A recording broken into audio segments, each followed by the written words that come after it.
What's up, everybody? It's your coach. Welcome back to the channel. If you haven't yet, please take this time right now. Subscribe to the most positive channel on YouTube. Please leave a comment, whatever it is. Good, bad, I don't take it personal. I love for everybody. Leave it below. This is for you guys. I say this always. This is for players, parents, to help. You guys are the ones that matter. Not me, not somebody that played 50 years ago. It's you guys that I care about, that I want to help, because it's your time and we only have a short window to play these amazing sports like baseball. So we gotta act fast and get the right mindset and the right equipment to make stuff happen. With that said, today's video, finally, the most anticipated glove, sold out super quick. They got more, sold out super quick again. The REV1X, I love it. It is the best, in my opinion. Hope they come out with a first base one soon, because that's what I rock. Guys, videos here. I grabbed the best to ever do it, my man Nick. We got the band together. We got the video on how to break in the REV1X glove. Here it is, coming up. Please get a mallet. A lot of people ask me, Coach, why don't if I don't have a mallet, what should I use? A dumbbell? Yeah, you can. Get a mallet. It's 20 bucks. You can do it. It's available, rawlings.com. Get a mallet. It'll help you out big time. Remember, watch what Nick says here in the beginning. The one-day stuff, some people might take a little longer, but this is how we did it for younger kids to be able to use these professional gloves, which mean the leather's top quality. A little harder to break in to get it that quick, but it works. It's the #1 glove breaking in system in the internet. Is this video right here. It's this family right here. It's you guys. It's your coach. Without further delay, the video how to break in the Rawlings REV1X glove. Hands everywhere. Let's go.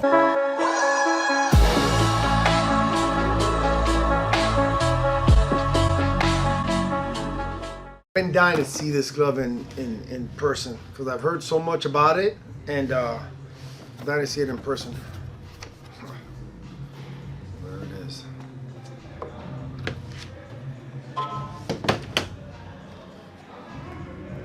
This is so cool.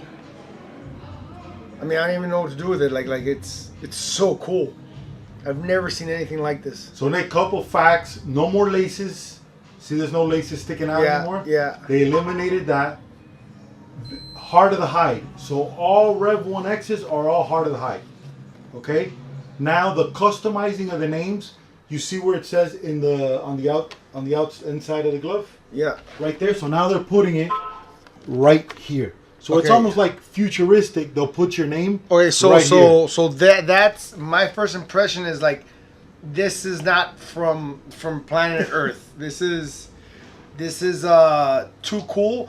But you know, at first you see it, and like, I'm an old school baseball guy. You know, I'm die hard, you know, Rawlings guy, and I love my traditional Rawlings. So I see this, and you know, at first it's like, I'm not overly excited about it because it doesn't look like a baseball glove. But then I started looking at the details. I'm like, wait, time out. This is really, really cool. And then you put it on, and you're like, wow. You know, it blows your mind. You know, so it's hard. You know, so I want to break in this glove and actually see what kind of feel it gets. But on the cool factor from 1 to 10, this is an 11. You know. Nick, and wait till you see the customizing. You could customize it. What they're doing with it is sick. No, but you see this right here. I mean, this is genius. And that goes to your wrist. So But that's genius. Yeah. I mean, the biggest issue that I get, first of all, this contraption right here that shows you get to move it over and whatnot, it seems simple. Have a normal person try and do that right there. Have a normal person try and make the glove smaller or bigger. First of all, you're not gonna get it right. Second of all, it takes forever. This system right here, like, holy crap, really, baseball world, it took you guys 120 years to get this one right. Amazing, amazing, awesome, awesome, awesome, awesome. I love it. So, Nick, infield glove, that's 11.5, right? It's an 11.5. It looks like it's gonna play on the small side. So not all glove sizes are created equally. For the most part, Rawlings is very true to size. This 11.5 plays on the smaller side. So if you like to use an 11.25 glove, you know, take a look at an 11.5 first. If you like 11.5, you're like, this might play a little bit smaller than traditionally, so you go up to the 11.75. It doesn't change anything. It's just how the glove plays. Again, man, I am really shocked on the cool factor of this one. And the feel, like it's money. It's hard, but it's money. They did not mess up when this came out of the mold. First thing now, as a father of a kid that would use that glove, because getting into high school now as an 8th grader, what do you see in that, man? You're a traditionalist, so you're like, dude, he's gonna like it because it's super cool. Like, what attracts you to buy that glove for a kid? Everyone wants to be ahead of the game, you know, and this is being ahead of the game. I'm telling you right now, you know, I've broken in hundreds of gloves. This does not shy away as far as feel and weight and comfort to any glove. And again, it's ahead of the time. It's ahead of the game. You know, so I definitely would look into this glove. I'm a traditionalist, but it's too cool not to give it a shot. So we're gonna break in this incredible glove, the REV1. I've never done this kind of glove before, but the fact that it's a Rawlings, the fact that it's part of the hide, I have all the confidence in the world. You know, the back being a synthetic, you know, leather doesn't, you know, it doesn't scare me at all. It just gives the glove more protection. But I'm excited to see how quickly it goes. This glove comes firm and has 1,000 cool things to it that you can read about as far as technology is concerned.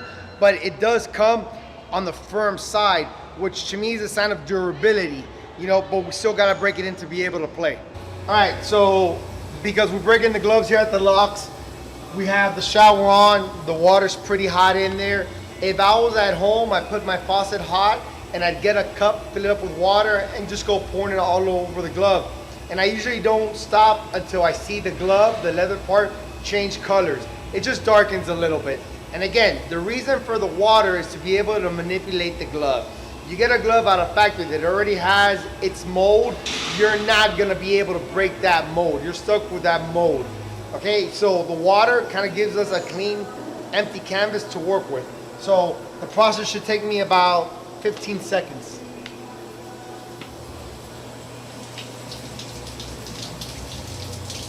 See how the glove is changing colors there? How you have the dark patch. I probably won't stop until the whole glove is dark.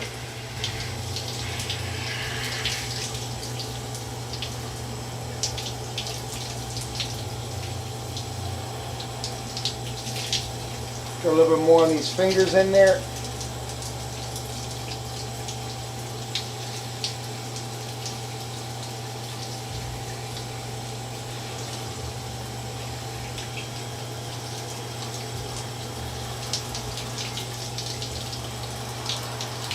I'm gonna wet the inside a little bit. I don't turn it upside down. I just wet the inside a little bit because I do want to break this in. That's good. The first thing I did with this glove was I turned it inside out, wanting to stretch the fibers inside the binding of it to create a little bit of more movement on it, right? So again, I'm not shaping my glove inside out, but by doing this, the binding stretches out. I get to manipulate it a little bit.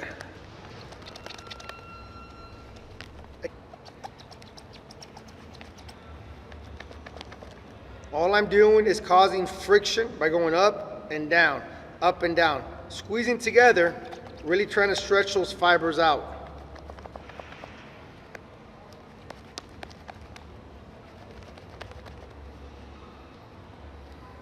It's nice and stretched. Now I'm going to turn it back over. Now before I do anything, before I get into the shaping part of it, I'm going to continue to rub it up and down, causing that friction so I can break these hinges right in here. These hinges is what makes the glove open and close. So I want to loosen up those hinges.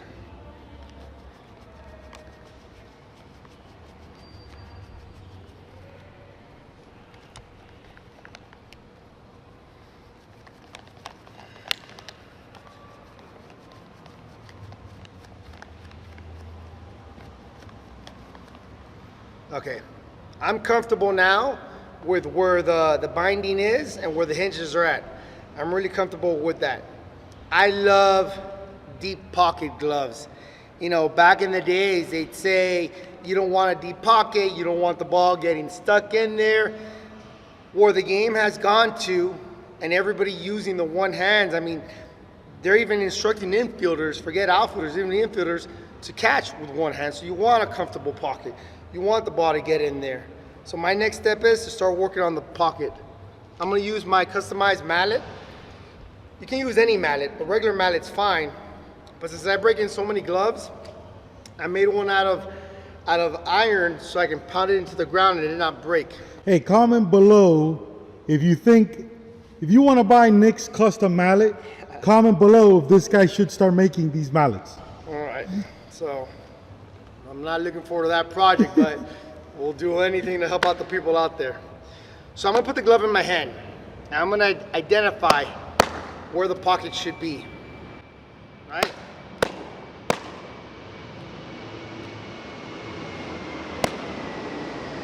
I feel comfortable the pocket should be right about there.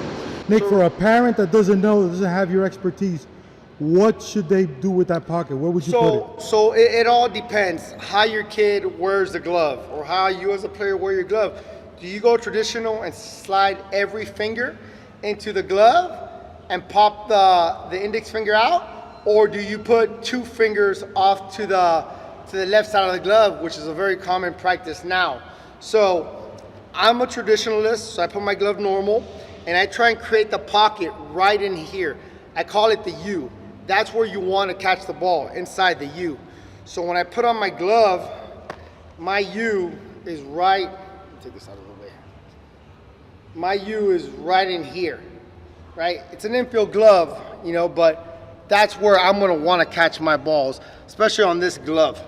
So once I get it in there, turn my mallet over, right?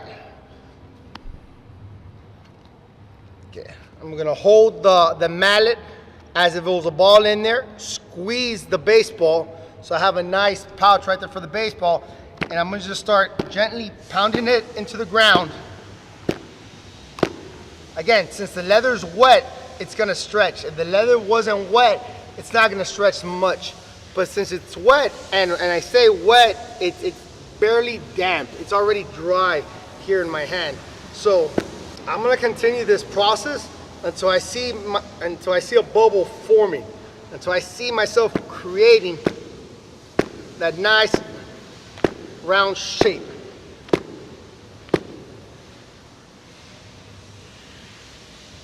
Not bad.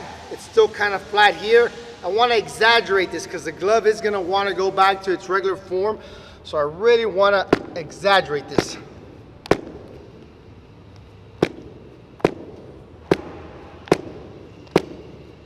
Oh, I feel good there. Okay, so now I have this shape on the glove. Okay, you see this bump right in here. That's a pocket. And I want to hold that shape. Right now I'm squeezing it with my hands. So the trick that we use down here, which is not a necessity, but it's a luxury we can get away with, is I'm gonna put it in the windshield of the car now so it can hold that shape and the heat of the car dries it that quick, right? Now, we got a lot of comments, you know, we live up where it's cold and whatnot. You can still pinch it in the car. It's still gonna dry up, you know, just not as fast as in Miami.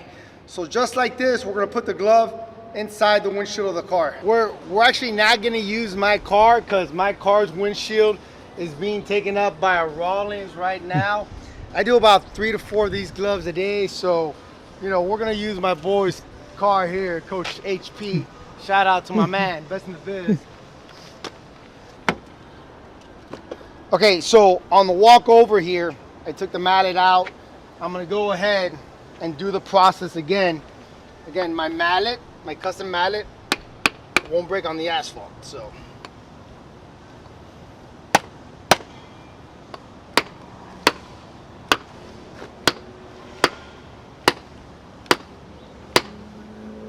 Nick, a question I get asked a lot. People ask me, should they do it twice? What do you think? As many times as you want. The whole process? You're not gonna need to. Okay. You know, in a rare situation, a catcher's mid, maybe something like that, you might want to, but there's no need to. So a lot of people ask if you should do the process twice. You could. I'm not confident that nothing's gonna happen to the glove, but once it dries out tomorrow and you put it on for the first time, it's gonna feel slightly firm because it just dried up in this new mold, right? It's in the new shape, but all the fibers inside are going to be broken up. So just by putting it on and smacking it on the thigh a few times, that glove's going to be ready to go. So don't be scared when you get it out and you put it on. You're like, wow, my glove is hard. It's not hard, it's stiff. All the fibers inside the bindings are loose and ready to go. All you have to do is put it on, just hit it in the car as you drive on your thigh, so you're ready to go. Let's create this pocket again and put it to dry. Again, guys, this glove's already dry. I mean, the water did not do anything to this glove, except it gave me the ability to manipulate the leather a little bit.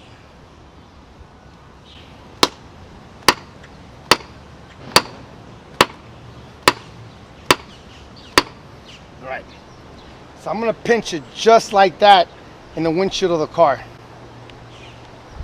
Actually, I'm gonna change mallets really quick because I need that mallet. So I replaced it with another mallet, same thing, Rawlings mallet. Here we go.